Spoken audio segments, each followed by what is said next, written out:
What's going on, guys? So we have the sandhill cranes flying overhead right now. A lot of folks ask me if I could get a manufacturer to do some subtle changes to an RV that would really improve the overall structure of the RV, what would I do? So this video is to kind of focus in on some of those things. What are things that if I had full control from a frame perspective, from a chassis perspective, and a build perspective, what are things that I would add to a trailer? So we're going to use our 2024 Forest River Surveyor as an example of this. Hang tight, I'll be right back.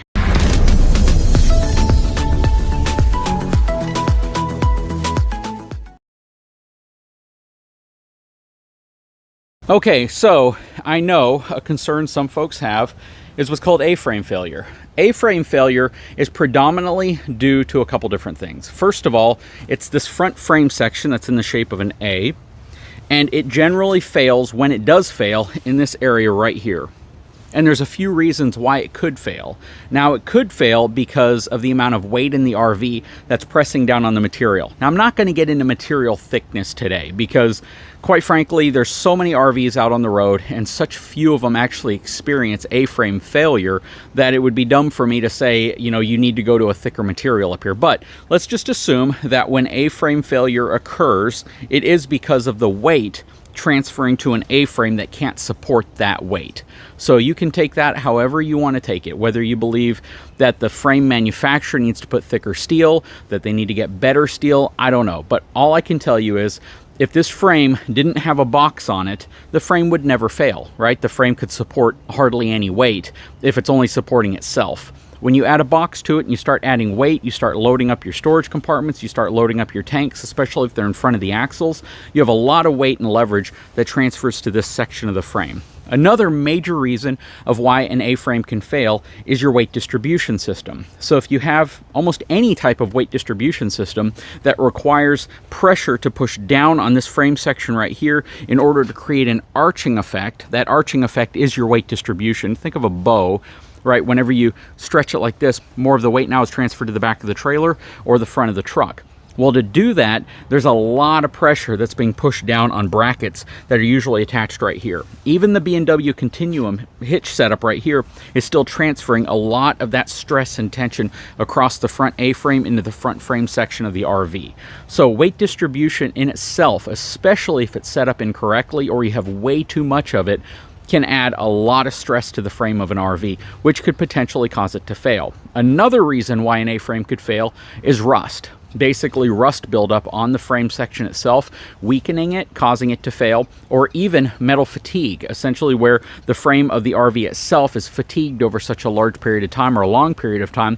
Generally, that would be coupled with the amount of weight that's being transferred to it, and the frame eventually fails. In my opinion, what I think that manufacturers should do, and I'll even talk to the folks over at Forest River Survey to see if they have some feedback for the frames when they order them, is if they could put a second channel underneath this section right here. So some people will just say make it thicker, and thicker is a way of making it stronger for sure, but at the same time though, you still risk over time that fatigue causing it to fail. What I think would be kind of a cool thing is what they already do at the back underneath the suspension. So back here, you can see that the suspension rides on this small boxed section of steel. It's a 1x2 section of steel underneath the I-beam back here. And we'll get to more of that here in a second. But I think it would be a really great design if they took a 1x2 section of steel and they welded it all along the bottom right here of this 2x6 section of steel, or 2x5 section of steel, and basically create a second channel that takes some of the load force off of this channel, and it gives you two sections that carry the weight up here. And then also put a large angle iron right in this section right here.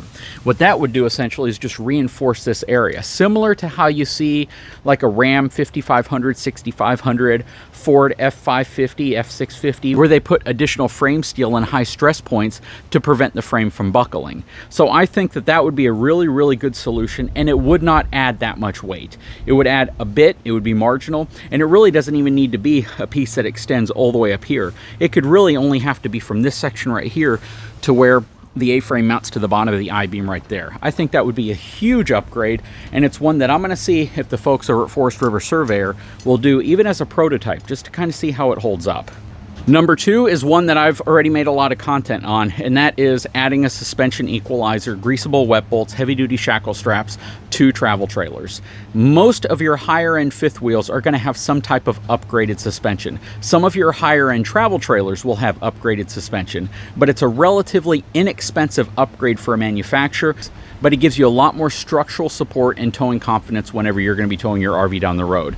And an upgraded suspension equalizer is basically something like this. Now, the LCI Equiflex is an example of one. There's a lot of other brands out there like Dexter and Moride, which make absolutely fantastic products. But the whole point of something like this is that you have some means of mitigating some of the shock and vibration transferring from the road to the tires to the chassis of your RV.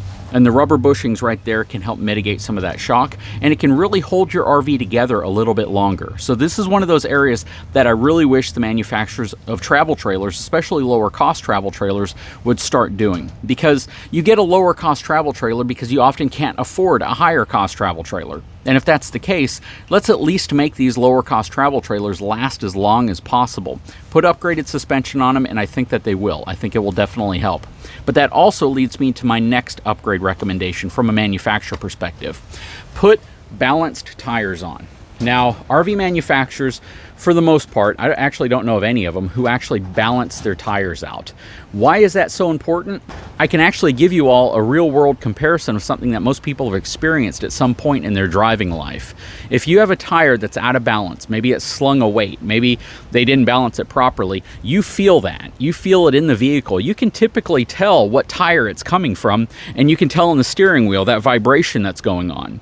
Well, if you don't think the 4 tires on your RV that are not balanced aren't vibrating like that to some degree when it's being pulled down the road, you'd be really misinformed. The fact is, that vibration's occurring on all 4 tires of your RV, which means it's transferring to the chassis of your RV, even more so if you don't have a suspension equalizer, which means it's going into the interior of your RV and everything is shaking like this, slowly over time. If that occurs for a prolonged period of time, what do you think will start happening? Things will start failing. Trim may start coming down. Nails and tacks might start pulling themselves out. Plumbing issues could occur. Appliances could fail. Things could fall over inside your cabinets and break. So balancing your tires out is something I think manufacturers should take really seriously. And again, I'm going to be working with the folks over at Forest River Surveyor Division, and I'm going to see if they can implement some of these basic things into some of the newer RVs, just so we can see if that really is going to help long term. Another area, while we're still back here, remember most of this stuff is based on helping an RV last a little longer, is going to be your shackle hangers. So your hangers are these pieces right here. Now on fifth wheels, they've already reinforced them, and they've already put this angle iron piece in the center of them to keep these from coming off. But I feel as if this piece right here could be designed differently, so you don't even need to do that. Basically have it angle out right here, have it cut across and go all the way around. And I really think that improving that design right there would help save a lot of folks from being stuck on the side of the road if it fails on them. And here's the biggest one for me. So whenever you get a normal travel trailer, not a super high-end travel trailer with like auto leveling and all of those. I'm talking about a normal travel trailer like the one you're looking at in front of you. The stabilization jacks are usually scissor style jack, and you'll typically have 4 of them, 2 on each side. They're designed to stabilize the RV so it doesn't rock and it doesn't move when you're walking around inside of it. They're not designed to lift the RV off the ground. I really feel as if there should be a means to lift the RV off the ground if you need to lift the RV off the ground without worrying about something like this toppling over or being damaged or destroyed or causing problems if you need to use that in that way.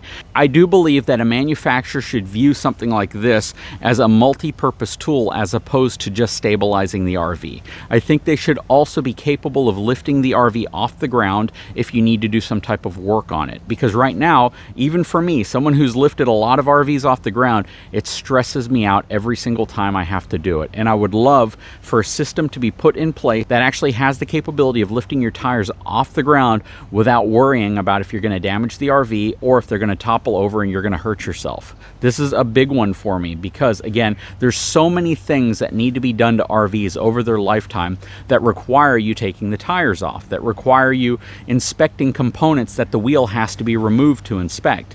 And I truly believe that they need to make the process of lifting your RV up easier if you need to get to those components, even if you need to work underneath it. And right now, with the scissor style jacks only used for stabilization industry-wide, I think that there needs to be a better solution to this. I think there needs to be a means, again, to be able to lift up the RV, maybe even jacking points or points on the RV where they're like, this is totally cool if you lift it up from here.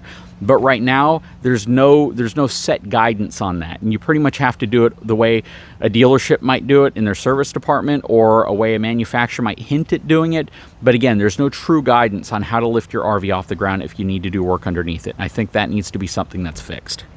And then finally, I think that the roof membranes that manufacturers are using, as far as they've come along, as more advanced as they've gotten so they don't chalk and they don't leave black streaks going down the side of your RV, I do think that there needs to be some technology that's now included that helps mitigate the chance that it's going to tear if you go under a tree, or that something could catch it and it could tear. I really think they should start using some type of a rub rail up top to where if you do hit a branch, it's going to catch a rub rail, which it would then slide across as opposed to tearing the top of the RV. And I don't think that would be too hard to implement. Basically, a channel something like this that would mount in several areas across the top, and not only could it prevent a small tear from turning into some huge catastrophe, it could also prevent a tear from happening in the first place simply because you have some means for something to slide across the top as opposed to getting caught on the roof itself. Think of it like a skid plate but for the top of your RV. Just something to prevent trees, limbs, low things from catching the top of your RV, tearing it, and if a tear does form, it will keep it from expanding into some huge membrane, essentially turning into a big parachute above your RV. I would bring up tires, but there have been so many higher quality tires available now to RV manufacturers that they really can pick a better quality tire if they want. Similar to suspension equalizer, it's just how much they want to spend on running gear. And I believe this is an area that should take precedent over a lot of the other areas in RVs. Cosmetic stuff on the inside is great, and I know that's what sells RVs, but for me, what would sell an RV to me, what sells an RV to a lot of folks who are informed, is looking at this section right here, which keeps this entire thing rolling down the road problem-free, hopefully. So this is the area that I think the most attention should be focused. And then again, from a frame and structural perspective, I don't think it takes redesigning the entire frame. I think it takes finding out where frames fail and then just fixing those areas, because no frame or RV manufacturer wants to make these things significantly heavier to the point to where you just can't tow them, or the only way you'd be able to tow them is with the largest tow vehicles out there. And that's a big challenge because people right now already overload their tow vehicle. And if you see an RV this long and it weighs another 5,000 pounds because they used 1/4 inch thick steel tubing on the front and thicker gussets around the side and all this extra weight, well, the problem then is what do you tow it with? Do you have to buy a whole new vehicle? Do you have to just avoid towing in general and not enjoy the RV lifestyle? And that's something that manufacturers are very laser focused on. They don't want to make RVs so heavy that nobody can tow them. Because right now, they already try to get you to tow a lot of RVs with vehicles that I think aren't heavy duty enough to tow them. And the last thing we want to do is make that even worse. Anyways, guys, please leave a comment below. I'd love to know what your thoughts are on this topic. What do you guys think of my suggestions? You know, I'm again trying to focus in on things where I know that there could be problems, and there are areas that I know people focus in on when you're informed. So I'd love to know what your thoughts are. Guys, if you haven't had a chance, please take a moment, subscribe to the channel, give me a thumbs up, and we'll talk to you again very soon.